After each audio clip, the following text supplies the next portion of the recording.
Hi friends, நாங்கள்லாம் திருச்சியில் எல்லாம் அவங்கவுங்க வீட்டில் அவங்கவுங்க வேலையை பார்த்துட்டு இருந்தோம். மேம் வந்து இந்த மாதிரி ஒரு கம்யூனிட்டி இருக்குதுன்னு சொல்லிட்டு ஸ்டார்ட் பண்ணதுக்கப்புறம் எங்களுக்கு எல்லாத்துக்குமே வந்து ஒரு புது வாழ்வு கிடைச்ச மாதிரி ஒரு இன்ட்ரெஸ்ட் வந்துருச்சு எங்களுக்கு. அதனால் நாங்கள் எல்லாருமே வந்து இதை நோக்கி நாங்கள் எல்லோரும் இதுக்குள்ளே என்ரோல் ஆகிக்கிட்டோம், மெம்பர் ஆகிக்கிட்டோம்.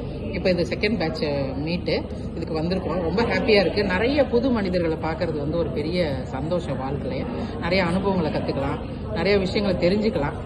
மற்றபடி வந்து இதில் பிஸ்னஸ் பண்ணுறவங்களும் இருக்கிறாங்க. அதே மாதிரி நிறையா வந்து கிளாஸ் எடுக்கிறவங்க, நிறைய விஷயங்கள் இருக்குது. பெண்களுக்குள்ள தனித்திறமையை வெளியே கொண்டு வரதுக்கு இது ஒரு பெரிய பிளாட்ஃபார்ம்னு நினைக்கிறேங்க. தேங்க்யூ. ஹாய் சிஸ்டர், நான் நிஷா. ஆக்சுவலாக நான் நிஷா கேக்ஸ் அண்ட் புக்கேன்னு இங்கே பண்ணிகிட்ருக்கேன். திருச்சியில் ஒரு 5 to 6 இயராக பண்ணிகிட்ருக்கேன். நான் இங்கே தேவிகி மேமோட வீடியோஸ் பார்த்து தான் இதில் பார்ட்டிசிபேட் பண்ணேன். என்னோடய பிஸ்னஸ் க்ரோத்துக்காகவும் நிறையா ஃப்ரெண்ட்ஸ் கிடைப்பாங்க, இன்னும் என்னை எக்ஸ்ப்ளோர் பண்ணிக்கலாம் அப்படின்னு சொல்லி தான் ரொம்ப சந்தோஷமாக இருக்குது. இந்த மீட்லேயே ரொம்ப ஹாப்பியாக இருக்குது. தேங்க்யூ.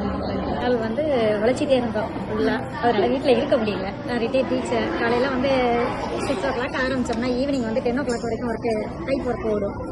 சரி, நம்மளுக்குன்னு வந்து எங்கேயும் வெளியே போகிறது, ஒரு என்டர்டெயின்மெண்ட்டே இல்லாமல் ஒரு டைட் ஷெடியூலில் ஓடிட்டு இருந்துச்சு. இப்போ ஒரு 2 மாதமாக கொஞ்சம் ஃப்ரீயாக இருக்கிறது, லோன்லியாக இருக்குது. அதனால கொஞ்சம் எனக்கு சேவை பண்ணணும், அடுத்தவங்களுக்கு ஹெல்ப் பண்ணணும், அந்த மாதிரிலாம் ரொம்ப ஆசை. அந்த கோயிலுக்கெல்லாம் போகணும், அந்த மாதிரி தான் ஆசை. கொஞ்சம் ஹெல்த் இஷ்யூஸ் இருக்கிறதுனால என் பொண்ணுங்க தனியெல்லாம் அனுப்புறதுக்கெல்லாம் யோசனை பண்ணுவாங்க. யாரோடையாச்சும் சேர்ந்து போங்க, அந்த மாதிரி எனக்கு வந்து ஒரு ஃப்ரெண்ட்ஸோ ஒரு குரூப்போ கிடைக்கல. இது வந்து ஒரு நல்ல ஆப்பர்ச்சுனிட்டிஸ் இருந்துச்சு. அது இல்லாமல் இப்போ சும்மா இருக்க முடியல. ஏதாச்சும் ஒரு பிஸ்னஸ் ஸ்டார்ட் பண்ணலாம் அப்படிங்கிற ஒரு ஐடியா ஒன்று இருக்குது. அது யார் அப்ரோச் பண்ணுறது, என்ன செய்யறது, அந்த மாதிரி எதுவும் தெரியல.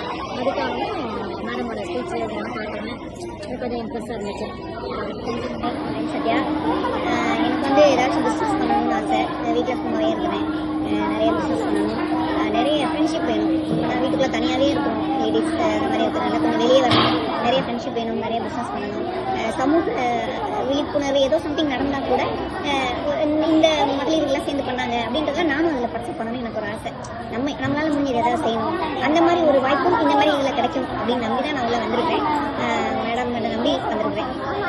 என்னோட விஷயம், என்னோட பிஸ்னஸ் ஓரியன்ட் எதுவும் எனக்கு ஃபுல்ஃபில் ஆகும். என்னோட பேஷன்ற மாதிரி வெளி சமூக கிடைக்கக்கூடிய விஷயங்களும் நடக்கும், ஃப்ரெண்ட்ஸும் கிடைக்கும். இந்த காரணத்துக்காக நான் வந்து 30 வருஷமாக ஹவுஸ் ஒய்ஃபாக இருந்தேன். சரி, அது லைஃப் ஒரே போரிங்காக போகுது. இனிமேலாவது ஏதாவது என்னோட தேவைகளை செஞ்சுக்கிற அளவுக்காவது நான் ஏதாவது பிஸ்னஸ் பண்ணணும். அதுக்கு வரணும்னா வெளியேறி வந்தால் தான் அது தெரியும், அதுக்கான ஐடியாலாம் தெரியும் அப்படிங்கிற ஒரு நோக்கத்தில் தான் இந்த குரூப் வந்து ஜாயின்.